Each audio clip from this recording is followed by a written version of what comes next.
Arestado isang konsehal at kanyang asawa matapos mahulihan ng mga matataas na kalibre ng armas sa kanilang bahay sa Naik, Cavite. Dinakip din ang 2 tauhan nila. Saksi si Marisol Abduraman.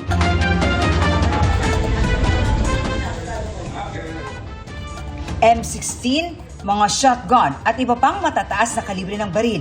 Yan ang tumambad sa mga tauhan ng PNP Criminal Investigation and Detection Group ng halugugin ang isang bahay sa Naik, Cavite. May na-recover ding samot-saring bala at magazine ng baril. Meron ding mga pampasabog gaya ng granada. 4 ang inaresto roon. Hindi sila pinangalanan ng CIDG, pero isa raw sa kanila ay incumbent na konsehal sa Naik. Arestado rin ang kanyang asawa at 2 nilang tauhan. Ito po ay konsehal ng bayan ng Naik. At nabigla rin po kami bakit marami siyang baril na ganito na ipinagbabawal. Subject sa search warrant ang suspect matapos umanong makatanggap ng impormasyon at mga sumbong ang CIDG.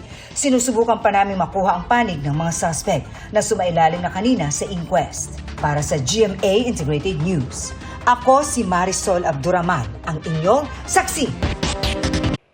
Mga kapuso, sama-sama tayong maging saksi. Mag-subscribe sa GMA Integrated News sa YouTube at para sa mga kapuso abroad, samahan niyo kami sa GMA Pinoy TV at sa www.gmanews.tv.